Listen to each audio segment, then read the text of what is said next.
Metal Maniacs, Nigromante here from Madrid, Spain, and you are tuned into Dave Softee's Metal Meltdown on Metal Messiah Radio.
Alrighty, Metal Maniacs, here we go. Please help me welcome to Metal Messiah Radio.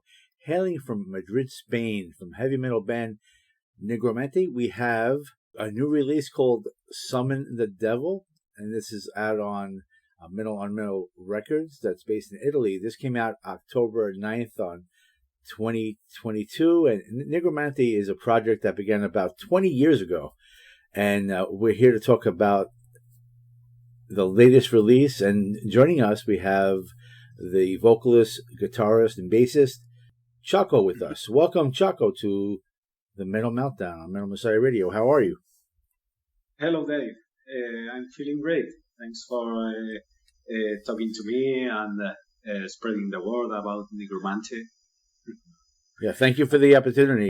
I've been playing a lot off of the album Summon the Devil. I find it to be an outstanding offering. It has excellent musicianship and has a classic old school metal sound. Yeah, thanks a lot. We've put a lot of effort into it, especially trying to make it real, not making too many takes and edits or that stuff. We try to keep it straight, and we're really proud of the final product. Now, in the Metal Archive said that you formed about 20 years ago. Is that true? Yeah. I started the band, but I started only on guitar with people way older than me because back then I am 37 now, so back then I was 17. Right. And well, you've been around for a long time. You know that in those days, traditional metal was not something that people were trying to do. Yeah. So I started with some older guys, but they got tired easily. So I would think that when I really started to with people closer to me in age and mentality, it was around 2008, maybe, that it was really when we started to be something real, something with specific goals. Yeah. That's interesting. And who selected Nigromante as the band's name? Well, it was something, between all of us. Okay. All right. And this is your second full offering. Your first one was in 2014, Black Magic Night. And I see that you have Jorge Serrano as your drummer and bassist.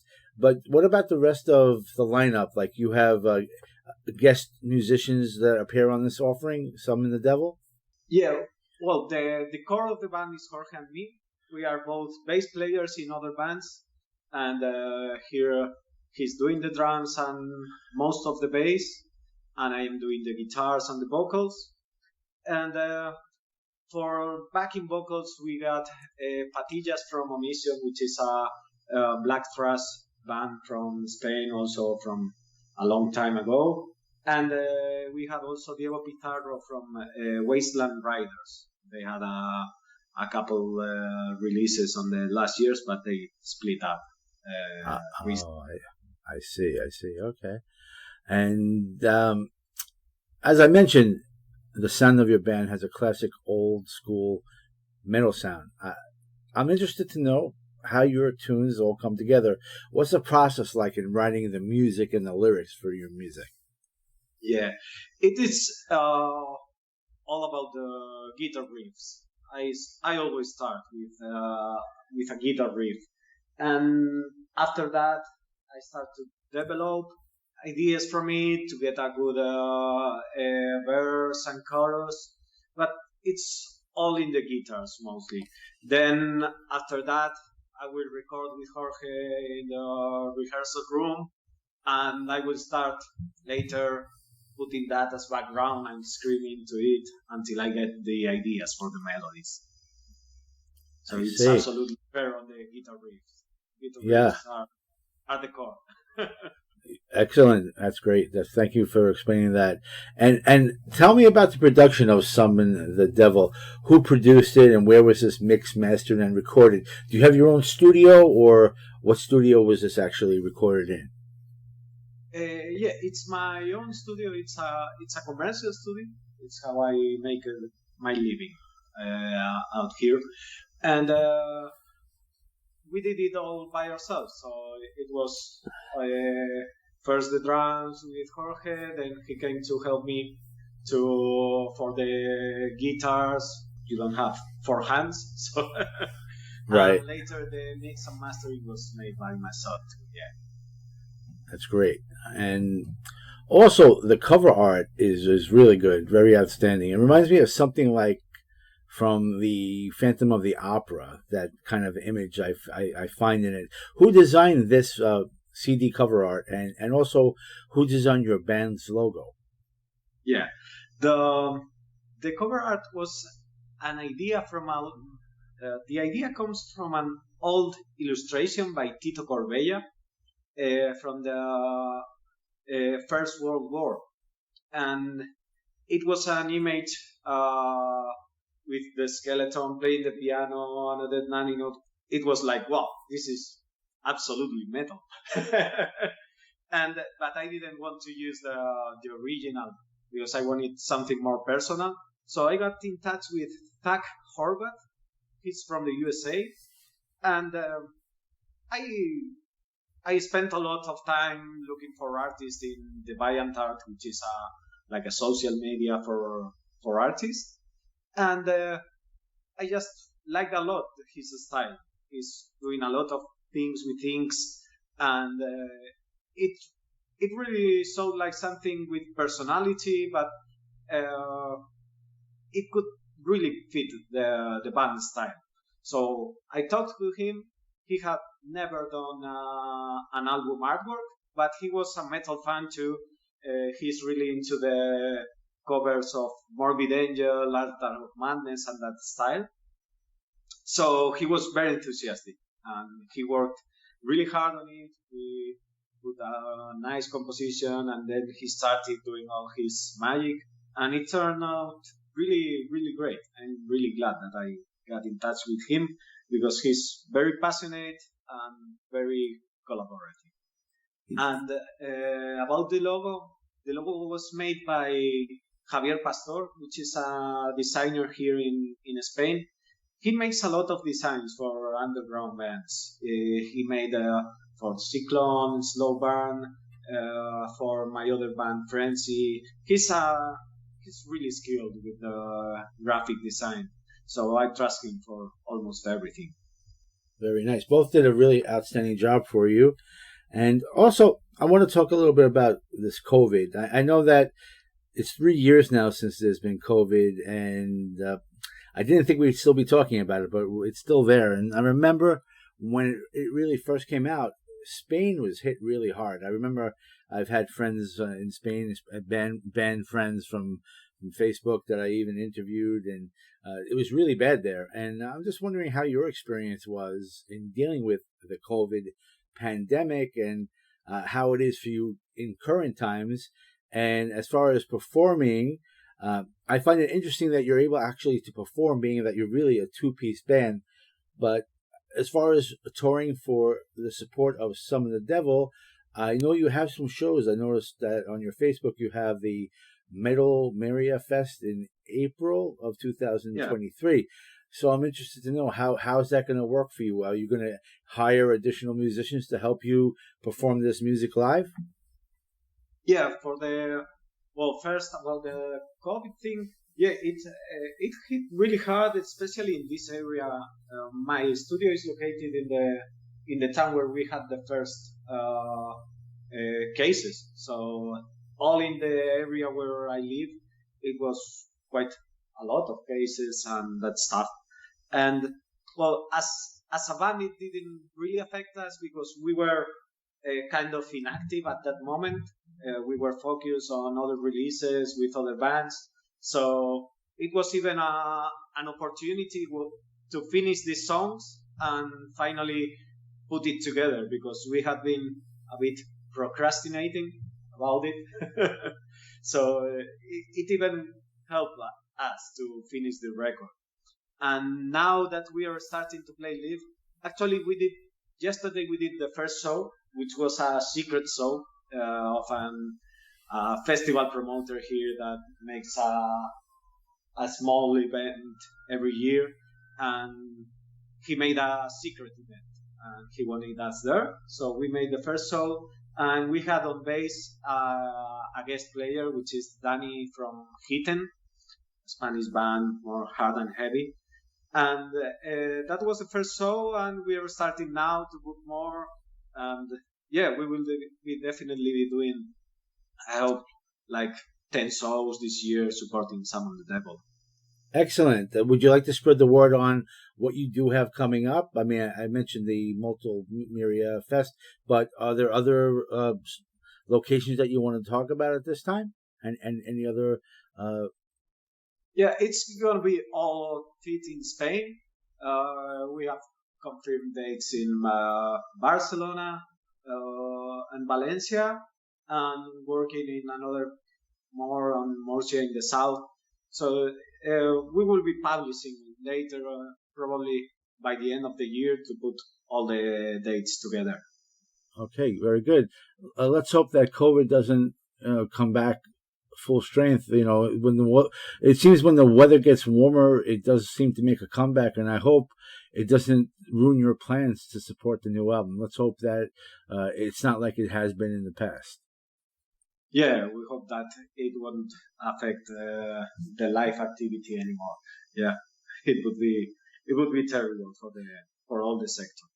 Yeah, exactly. And there's many great bands in Spain. I'm a big fan of the thrash metal bands from Spain, like Crisix and Demonic and the Annulus Apatrida. Great bands. Love them. But let's step back to the promotion of your latest offering. Where would you say would be the best place for fans of Nigromante to get the merchandise of Summon the Devil and whatever other merch you may have? I would say, metalonmetalrecords.com/shop. And I know you have links on Instagram, and you have your Facebook, you have your Bandcamp, nigromante.bandcamp.com. So where would you say would be the best place? Yeah, absolutely. Nigromante Bandcamp is the best place, and Metal for also on Bandcamp or their direct site are the best spots to get it right now. Yeah. And besides the music, do you offer any shirts or caps or anything like that? Any other kind of merch available? Yeah, we have a T-shirt with the artwork. Nice. And that's what we will be releasing with this art, because for all that other stuff of caps and I just don't get much into it. Yeah, I understand that. So it's good that you have a variety of different places that the fans can get your merchandise, get your music and shirts. And also, I noticed I don't know if it was on your YouTube, but I'm going to give you your YouTube. It's Nigromante Heavy. Nigromante Heavy, yeah. Right. And also on Metal Records YouTube, I also saw the lyric video for Summon the Devil, Tritonus. Am I saying that correctly? Yeah, correct. Right. So it's good that you have a video out there. I find that to be very important in this day and age.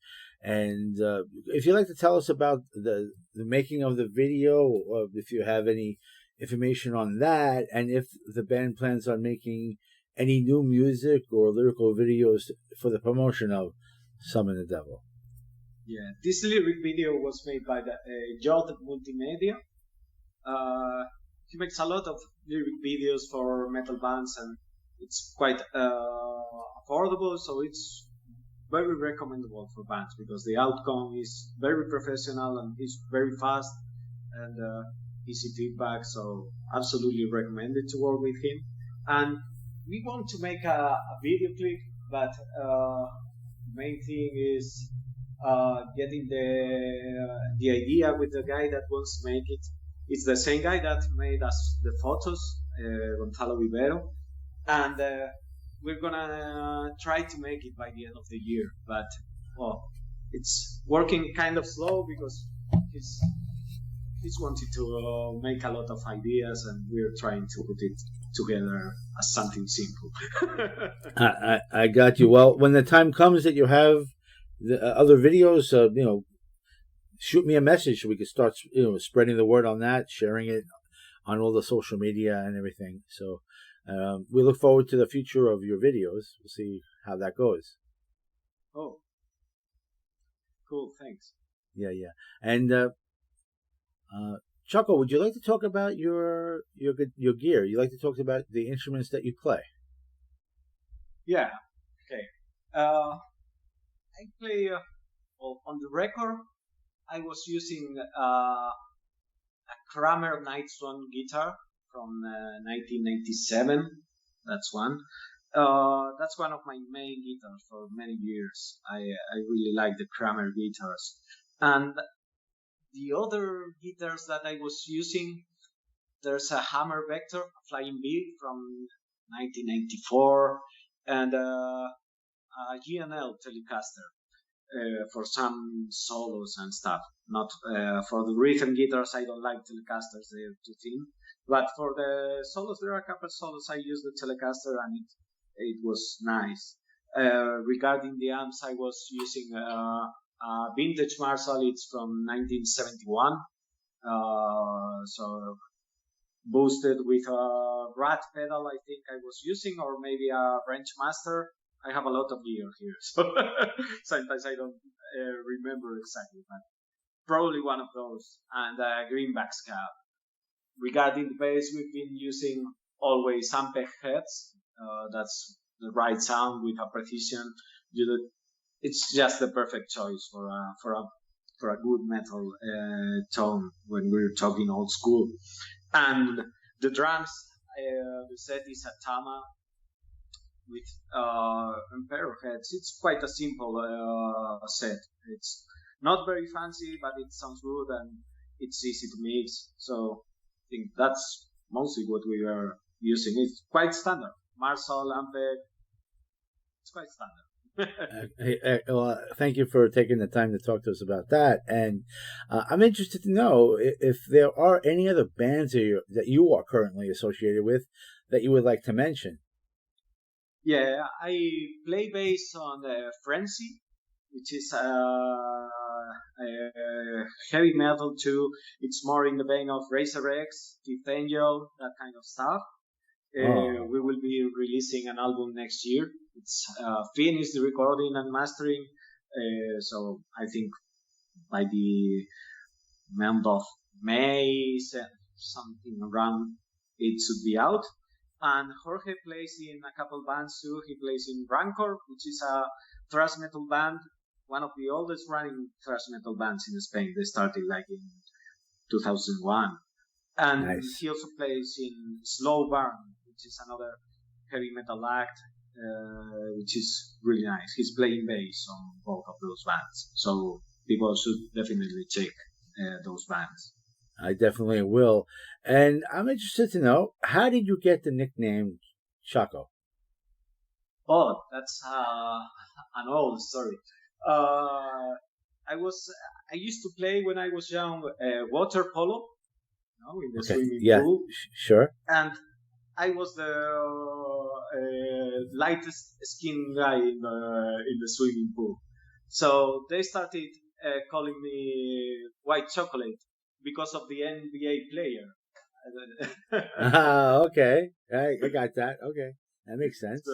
That's cute. That's a cute story. Yeah, I was trying to tie it in with Nigromante and Choco, what was going on with that. So I had to ask that. Thank you for sharing that with us. And what do you do besides the band? I mean, you must have a regular job to pay your bills, right?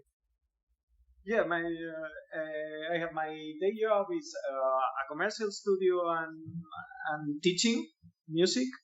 Okay. So, that's what I do every day. So music's your entire life. That's great. You do it for your business, and you do it for your livelihood and your bands and everything. So you're all about the music.